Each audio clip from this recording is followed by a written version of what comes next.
हाँ जी, नमस्कार। कैसे हो? आज हम बात करेंगे राजस्थान की प्रमुख आर्द्र भूमियों की। क्योंकि पीछे एक अभी जस्ट इसी महीने में दिसंबर में दी थी, या इस जनवरी में दिसंबर में, अभी देख लेंगे। तो सिलीशेड को रामसर साइड में शामिल किया गया। तो सिलीशेड को मिलाकर टोटल 5 हो गई थी। शुरू में 2 थी, केवलादेव और सांबर। फिर खिचन को दी गई, फिर मैनार को दी गई, अब सिलीशेड अलवर को दी गई। तो इनकी महत्वपूर्ण देखते हैं क्या क्या है। शुरुआत में कौन कौन सी दो मिली थी? 1981 और 1990 में दो को मिली थी। एक तो थी सांबर थी, दूसरी केवला देव थी। ठीक है ना। केवला देव को 1981 में मिला था और सांबर को मिला था 1990 में। इनकी विशेषता भी देखेंगे। 25 मतलब 2025 तक, 1981 से लेकर 2025 तक 2 से 5 अब नई 3 मिली है। कौन कौन सी 3 मिली है? खिचन है, मैनार है, मैनार उदयपुर, और सिलीशेड अलवर। राज्य की रामसर साइट की संख्या 2 गुनी से भी ज्यादा हो गई है। ठीक है ना। मतलब 2 से 5 हुई है तो 2 गुना से भी ज्यादा हो गई, इसमें कोई दो राय नहीं है। 2 से 4 होती तो 2 गुना हो गई, 2 1 ज्यादा हो गई तो 2 गुना से अधिक हो गई। मेरे को आपको एक समस्या हो रही होगी कि मैं नीचे क्यों देख रहा हूँ। तो नीचे की समस्या यही है कि मेरे सामने जो स्क्रीन है, टेबलेट है, वो नीचे है। मेरे पीछे ग्रीन पर्दा है। आपको एक वीडियो में काट के बताऊंगा कि मैं किस जुगाड़ से आपको पढ़ा रहा हूँ। ठीक है ना। तो समस्या आप ये मत सोचना कि बार बार नीचे क्यों देख रहा है। नीचे देखने की वजह है, आई समझ में नहीं ये रहा। अभी मैं ये कट करूंगा तो ये कट जाएगा टेबलेट में। इसके साथ में भी बता दूंगा मैं कैसे। हाँ जी, तो देख लो आप। संरक्षण की नई लहर और 2025 में 3 घोषित नई धरोहर। 2025 में मतलब सिटीसेट को भी 25 में दिया था, जनवरी में नहीं, सॉरी, हो जाती है भूल। तो अपनी कौन कौन सी 3 दी है? तीनों ये इधर ही है, पास में ही है। ये आ जाइए, उदयपुर यही है। मैंने सोचा गुजरात में कहाँ लेके चला गया। तो खिचन फलोदी है, सिलीशेड अलवर में है। ठीक है ना। ये अपना भारत का मैप है। पूर्व में है पूर्व राजस्थान, ये पश्चिमी राजस्थान, ये दक्षिणी राजस्थान, ये उत्तरी। ठीक है। तो खिचन है, सिलीशेड है और मैनार उदयपुर है। 3 नई घोषणाएं संरक्षण प्रतिबद्धता, महत्वपूर्ण मोड़ दर्शाती है, सामुदायिक भागीदारी और एद्वितीय पारिस्थितिक तंत्र। मतलब इससे अपने को फायदा ही है भाई, नुकसान नहीं है। एक अपना पारिस्थितिक तंत्र बचता है। यहाँ पर जो पक्षी आते हैं, जैसे सांबर में वो अभी गुलाबी राजवंश, मतलब राजवंश नहीं, राजहंस आ रहे हैं। तो मतलब एक अट्रैक्शन होता है, पर्यटकों को लिए भी अट्रैक्शन होता है। एक हमारी राजस्थान की खूबसूरती भी बढ़ती है। जैसे खिचन में कुर्जा आती है तो वो एक अट्रैक्शन का केंद्र होती है। सिलीशेड झील अरावली की गोद में बसा एक नया रत्न है। आई समझ में। अरावली की पहाड़ियों से घिरी हुई मानव निर्मित झील न केवल एक महत्वपूर्ण पक्षी अभ्यारण्य है, बल्कि एक अलवर शहर के लिए जल आपूर्ति का प्रमुख स्रोत भी है। ये अपने को ध्यान में रखना है कि भाई महत्वपूर्ण जल स्रोत भी है। सरिस्का से ये सरिस्का जो अभ्यारण्य है उसकी समीपता इसके पारिस्थितिक महत्व को बढ़ा देता है। आई समझ में।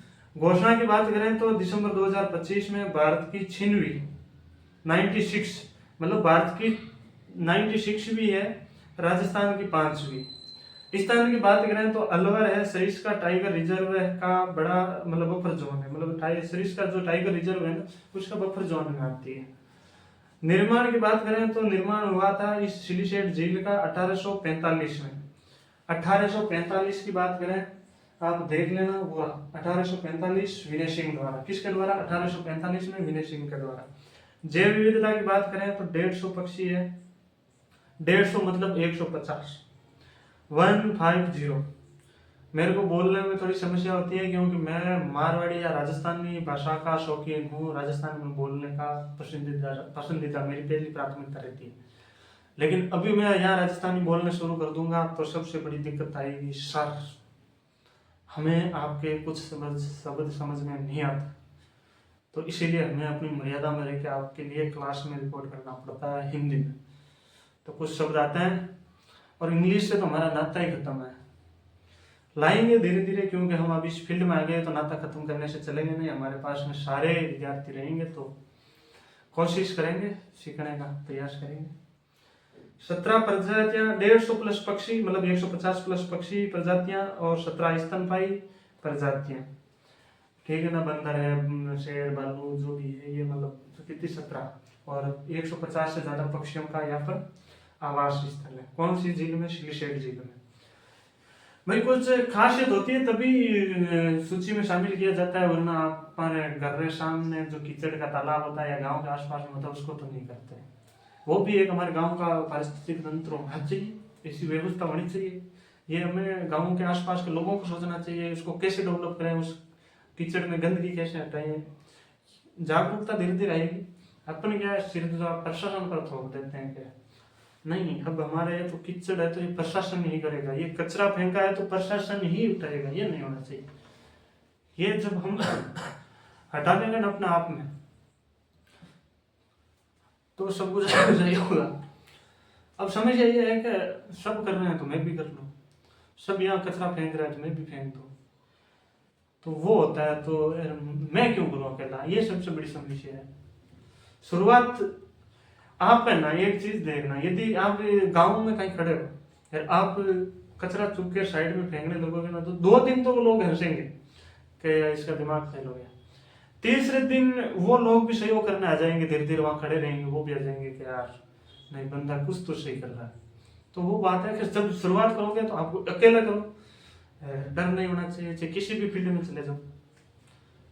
थोड़ा सा मैं क्या ये लेरदार बोलता हूँ, थोड़ा सा समस्या होती है, लेरदार नहीं बोलना चाहिए। आगे बात करते हैं, क्लास लंबी खंच जाएगी। ये है किचन कुर्जें, देख लो आप अच्छी तरीके से, ठीक है ना। ये होती है ऐसी कुर्जा,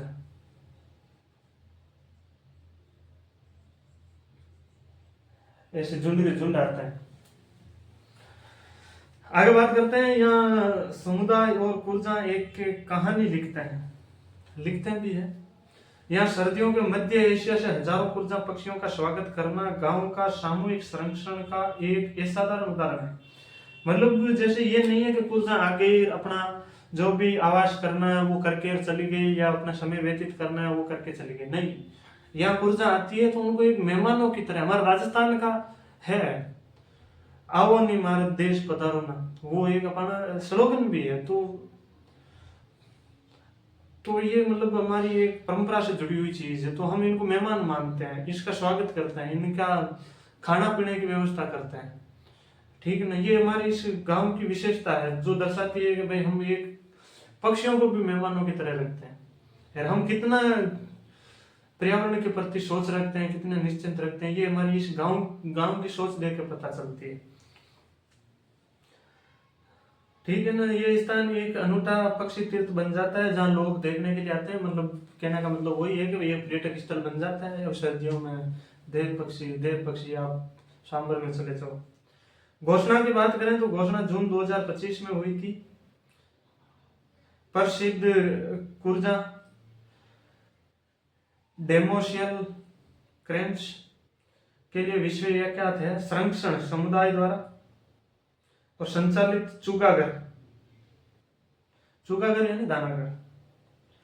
आजकल एक ये चुगागर वाले अच्छी मतलब पहल है जो हर गांव के बाहर में एक बड़ा सा पिलर बनाया जाता है जिसमें चिड़ियों के रहने का आवास बनाया जाता है। ये एक मैं अच्छी पहल मानता हूँ। आगे बात करते हैं मैनार की। मिनार नहीं, मैनार। ये गूगल है, ट्रांसलेट कर लेता है। मैनार, ठीक है ना। मैनार में आती है गुलाब राजहंस। बर्ड विलेज कहा जाता है जहाँ यहाँ एक संरक्षण, एक परंपरा है। उदयपुर के इस गांव में संरक्षण केवल एक नीति नहीं बल्कि जीवन शैली है, ठीक है ना। राजस्थान स्थानीय समुदाय ने स्वेच्छा से यहाँ मछली पकड़ने और शिकार पर प्रतिबंध लगा रखा है। मतलब सरकार की कोई दबाव नहीं है, फिर भी गांव वालों ने बोला कि यहाँ पर मछली नहीं पकड़ सकते, यहाँ पर कोई शिकार नहीं कर सकते। इसके 2 प्रमुख तालाब प्रवासी पक्षियों के लिए सुरक्षित है। भाई 2 प्रमुख तालाब है। घोषणा की बात करें तो ये मैनार और किचन है जो कब जून 2025 में लाए गए, मतलब घोषित हुए थे, जो रामसर सूची में जुड़े थे। पहचान की बात करें तो राजस्थान का बर्ड विलेज के नाम से जाना जाता है। आर्द्र भूमि, बाह्य तालाब और ठंडा ढांड तालाब। भाई ब्रह्म तालाब और ढांड तालाब, भाई आर्द्र भूमि की बात करें, दो तालाब है इसमें। जो मैनार है ना, मैनार में दो तालाब है, एक तो ब्रह्म तालाब है, एक ढांड तालाब है। पक्षी 180 से मतलब 150 से 180 प्रजातियां हैं। ग्रेटर फ्लोमिंग या पेलिकन, ये देख लो आप, फोटो भी देख लो, ये ऊपर है गुलाबी राजहंस की तरह। राजहंस से थोड़े से अलग दिखते हैं। ये नई लेर उस मजबूती नींव पर बनी है जो दशकों पहले रखी थी। ठीक है। संरक्षण के स्तंभ, राजस्थान की पहली रामसर साइट की बात करें, 1981 और 90 में घोषित ये दो रामसर साइट केवल राजस्थान के नहीं बल्कि पूरे भारत के लिए आर्द्र भूमि संरक्षण और पथ प्रदर्शक रहे हैं। आई समझ में क्या है, ये बहुत बड़ी बात है। 1981-90 दशक में घोषित साइट केवल राजस्थान के लिए नहीं, पूरे भारत के लिए एक पथ प्रदर्शक। सांबर झील, जयपुर, नागौर, अजमेर। अब यह नागौर की जगह आप डीडवाना कर सकते हो, डीडवाना, कुचामन।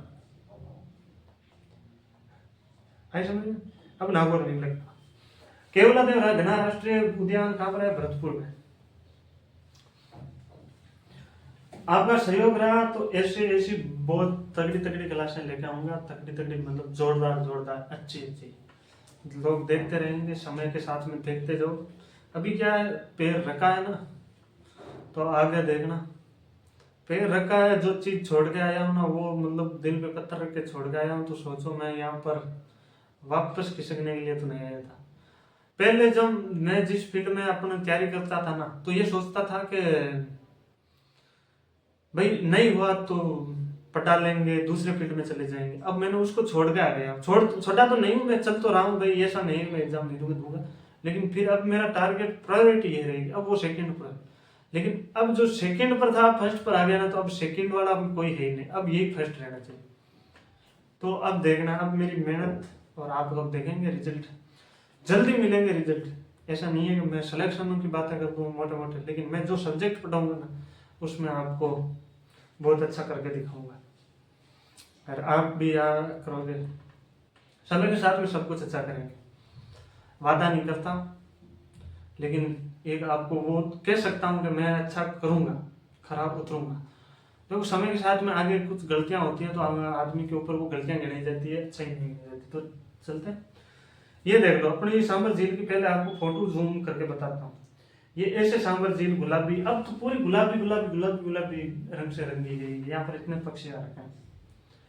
सांबर झील नमक और राजहंस का विशाल संगम है, 1990 में मिला है। भारत की सबसे बड़ी अंतर्देशीय खारे पानी की झील है। ऐसे में भारत के इंटरनल की बात करें तो सबसे खारे बड़ी झील है, जो राजस्थान का नहीं पूरे देश का 8% नमक उत्पादित करती है। 8% मतलब यूं मान लो समुद्र सारे को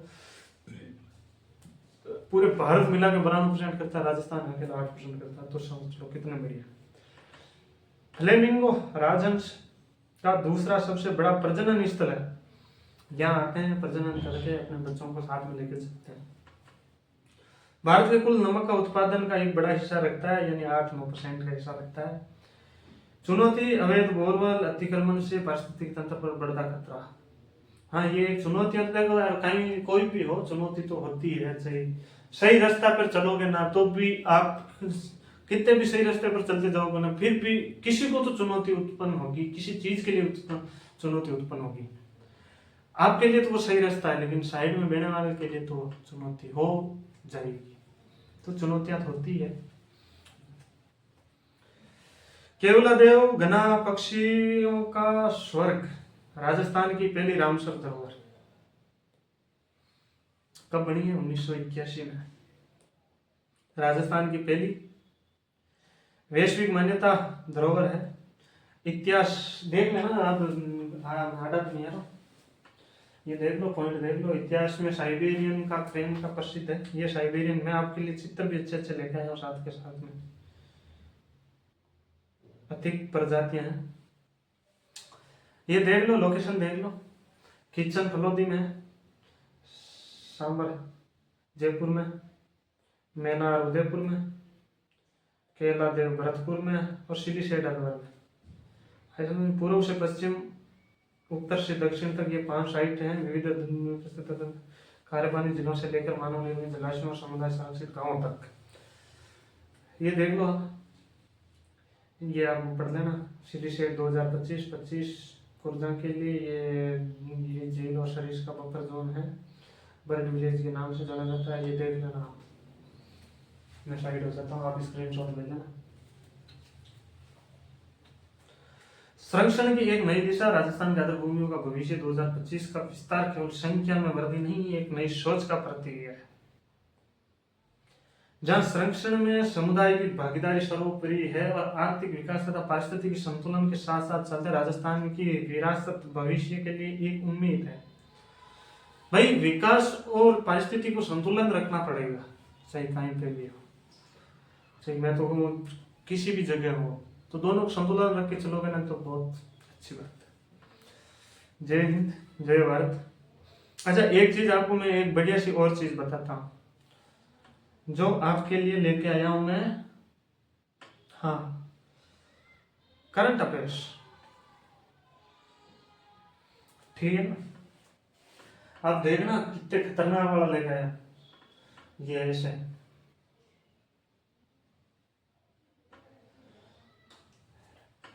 करंट अफेयर्स पढ़ेंगे, एक एक टॉपिक एक दिन में कवर करेंगे। जैसे राजस्थान का आज कर लिया, इंटरनेशनल इकोनॉमिक्स टेक्नोलॉजी एक दिन में कर ली, और ये एक दिन में कर लिया पुरस्कार खेल खिलाड़ी। सबसे बड़ी दिक्कत खेल खिलाड़ी पुरस्कार में आती है, उसको अपन एक अलग तरीके से, अलग याद करने के तरीके से, एक बार नहीं तो 2 बार करवा देंगे, 2 बार नहीं तो 3 बार करवा देंगे, 3 बार रिवीजन करवाऊंगा। पीएसआई में खेल और खिलाड़ियों से बाहर नहीं जाएगा, डरने की जरूरत नहीं है। 4 से 5 क्वेश्चन आते हैं राजस्थान का, आप पढ़ लोगे। लेकिन सबसे बड़ी बात होती है खेल खिलाड़ी पुरस्कार छोड़ने में कि 6 तो ट्यूशन है, छोड़ के चले जाए। छोड़ना नहीं है, कुछ भी नहीं छोड़ना। जिस चीज में दिक्कत आती है ना, उसके पीछे आंख मीच कर पड़ जाओ। मेरा मानना तो यही रहता है कि भाई आपको ना, एक समस्या बड़ी बात होती है कि ये याद नहीं हो रहा, बाद में पढ़ लेंगे, बाद में पढ़ लेंगे, बाद के चक्कर में सिलेबस में बाद में 50% सिलेबस छोड़ के चले जाते हैं। फिर उम्मीद करते हैं कि हमें सिलेक्शन मिलना चाहिए। घंटा इंदौर वाले मंत्री साहब का घंटा। जय हिंद, जय भारत। बढ़िया हो, देखना आप आगे आगे धुआं धुआं करेंगे। डरने की कोई बात है नहीं। एग्जाम नजदीक आता है तो जो घबराहट होती है ना, घबराहट उन्हीं लोगों को होती है जो बोलते हैं कि तैयारी अच्छी हो। तो मैं मानता हूँ तैयारी वालों की घबराहट ही नहीं होती, ऐ समझ में ना। घबराहट उनके होती है जो कोई या तो पढ़ते ही नहीं है, या फिर ऐसा लगता है कि एक बार हमने यूट्यूब से रिवीजन कर लिया, उनको होती है। तो शांति से तैयारी करो, अच्छी बात है। आगे देखते हैं यूट्यूब पर हम क्या क्या अच्छा कर सकते हैं।